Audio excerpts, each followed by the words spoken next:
we'll see how tomorrow plays out. As the president said, his hope is to interact with Mr. Putin tomorrow and sort of get a sense very quickly and early whether a peace is possible or not. The president's spoken to him, I believe, 4 times by phone. I felt it was important to now speak to him in person and look him in the eye and figure out what was possible and what isn't. This is the president of peace. He wants that war to end. It's a great day to reaffirm the strong ties and bonds of cooperation, partnership, and alliance between the United States and the government of Paraguay, the nation of Paraguay, that I visited as a senator just a couple months ago, and we talked quite a bit and interact, and this is just another example of cooperation and the ability to work together to prevent something that both countries are very concerned about, and that is illegal and irregular migration, which poses a national security threat. And so the ability to work together on this in partnership is extraordinary. And I want to thank the Foreign Minister for being here today. I want to thank my friend, the President, iba a decir Santi, pero no puedo decir. I was going to say President Peña, who's a great, strong partner and ally of the United States. And we're very happy to be signing this here today, along with our partners from the Department of Homeland Security. Brevemente en español quiero darle las gracias al ministro por estar aquí, al canciller por estar con nosotros en el día de hoy y poder celebrar lo que ya existe, una alianza, una amistad muy fuerte entre no solamente los gobiernos de Paraguay y Estados Unidos, sino entre los pueblos de Estados Unidos y Paraguay, lo cual cooperamos en tantos temas y vamos a cooperar en muchos temas más. Las oportunidades económicas que existen son enormes, pero hoy estamos aquí para poner en escrito nuestra cooperación sobre qué es la inmigración irregular, la inmigración ilegal, que si es abusado obviamente es algo que puede causar problemas de seguridad nacional para ambos países.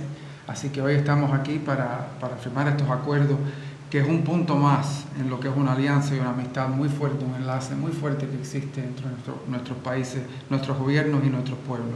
Muchísimas gracias. Thank you for being here. Thank you very much. Mr. Secretary, really, you are a very close friend of our government, of our country.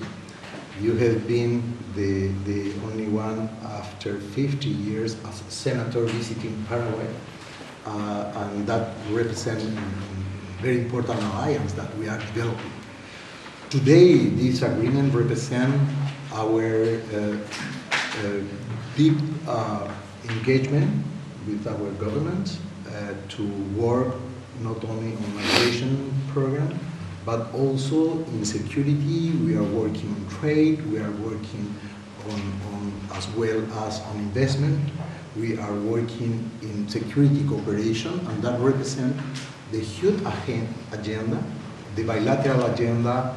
It means the diversified and the alliance that we have as a Paraguay government with the United States government, and personally with you, Secretary, is amazing to work and to cooperate with all your staff here as well.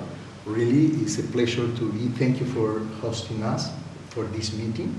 And the Homeland Security Secretary, really, we appreciate very much this agreement that represents the opportunity to work in several issues. We were discussing about the visa waiver. We are discussing about our common and shared values and principles: democracy, freedom, human rights, rule of law, that represent our principles and values shared. Thank you so much. Thank you. First of all, Minister Ramirez and Secretary Rubio, thank you so much for the diplomacy, being able to help us. You know, Secretary Nome and myself been very focused on establishing safe third country agreements within Latin America, South America, and even in Africa. So this has been a big step for us. We're very appreciative of the opportunity to be able to work with you. Like you said, we did talk a little bit kind of behind the scenes about the visa waiver program and some of the different programs that are out there where we work together. And we are very much appreciative of everything that Paraguay is doing. We look at Paraguay as a law enforcement and border security partner. You guys have been a great partner, and this is a great step. You know, the American asylum system is one that has been significantly abused in the previous administration. And being able to sign an agreement like this really starts to loosen the burden within Homeland Security and our ability to be able to process and provide the asylum process to people that are actually deserving of it and go through the process. So we just want to thank you for what you're doing. We want to thank you for your partnership, Secretary. We just think everything that you do and with your team, we were always appreciative. Thank you. Thank you. And thank you both. I also want to thank your staff and the team at Homeland Security for putting this together, and our team here at the State Department, and your team. Without your team, we couldn't do that. Thank you. Muchas gracias. Thank you, guys. Okay, well, let's sign. Es siempre un placer poder hablar con el secretario Rubio en español. Decía que... Secretary Rubio, Deputy Secretary of Homeland Security Edgar, and Foreign Minister Ramirez are signing a memorandum of understanding for the cooperation in the examination of protection requests. This memorandum will further our cooperation to deter illegal immigration and promote hemispheric security.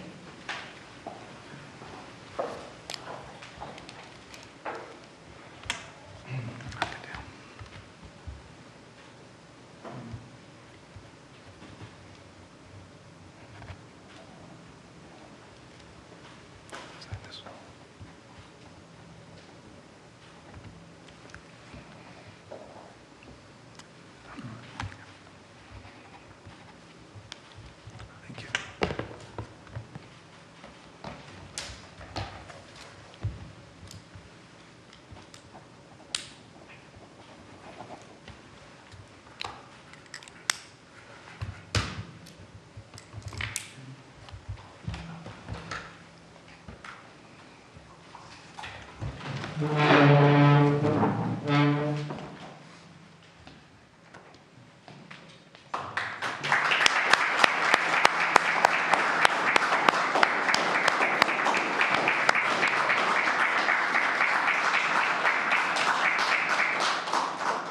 Secretario, en este contexto de seguridad, pues, ¿qué implicaciones tiene el despliegue de fuerzas navales en el Caribe contra los cárteles de la droga? Bueno, la droga es una amenaza a la seguridad nacional de Estados Unidos. Y obviamente estos son grupos que están operando con impunidad en aguas internacionales, simplemente exportando a Estados Unidos veneno, que están matando, que están destruyendo a comunidades. Así que es un tema muy serio y tenemos muchos países que cooperan con nosotros en ese esfuerzo y algunos desafortunadamente que no. Incluido el cartel de los soles de Nicolás Maduro, secretario. El Cartel de los Soles es una de las organizaciones criminales más amplias que existe en el hemisferio, que desafortunadamente no se le ha prestado suficiente atención. Es un cartel que hoy en día está encauzado en las Cortes Federales de Estados Unidos. No es un gobierno, el régimen de Maduro no es un gobierno, es una organización criminal. The question, if I may, in English is just asking about whether U.S. forces will be involved in the Western Hemisphere going after drug traffickers and drug trafficking networks. There are designated narco-terrorist groups operating in the region, some of them utilizing international airspace, international waters to transit poison into the United States. And those groups will be confronted. The President's made that clear from the time he operated. In specific, the question was about the Cartel of the Suns, the Cartel de los Soles, which is a criminal organization that happens to masquerade as a government. The Maduro regime is not a government. It's not a legitimate government. We've never recognized them as such. They are a criminal enterprise that basically has taken control of national territory of a country, and who, by the way, are also threatening U.S. oil companies that are operating lawfully in Guyana. So the President's been very firm. Anything that's a threat to the national security of the United States, he's going to confront. And, but obviously, I have nothing further to add to that at this point. Thank you. Yes, one more. How are the preparations for the Trump meeting going in Alaska? They're going very fast because this was put together very quickly, and it's in Alaska, so we've got to get there. We'll see how tomorrow plays out. As the President said, his hope is to interact with Mr. Putin tomorrow and sort of get a sense very quickly and early whether a peace is possible or not. The President's spoken to him, I believe, 4 times by phone. I felt it was important to now speak to him in person and look him in the eye and figure out what was possible and what isn't. This is the President of peace. He wants that war to end. He's going to do everything he possibly can. If he sees an opportunity to talk about achieving peace, he's going to pursue it.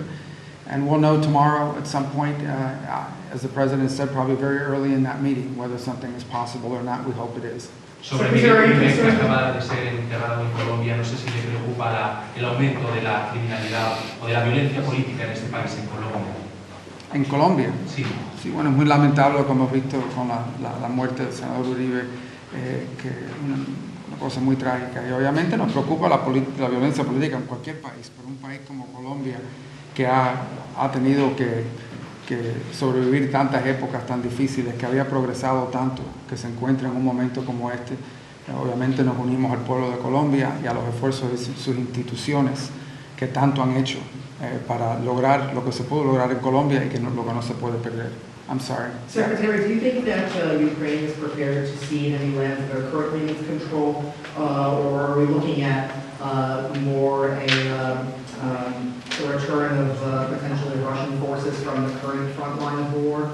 Well, to achieve a peace, I think we all recognize that there'll have to be some conversation about security guarantees. There'll have to be some conversation about, territorial disputes and claims and what they're fighting over. All these things will be part of a comprehensive thing. But I think the president's hope is to achieve some stoppage of fighting so that those conversations can happen. These are tiny technical things that take some time to work out. So to have a peace agreement between Ukraine and Russia, you will need agreement from both Ukraine and Russia. And this war's been going on for 3.5 years now. It was a war that started under the previous administration. The president's inherited that, and he's trying to do now what he can to bring it to an end. But obviously, the longer these wars go on, the harder they are to end.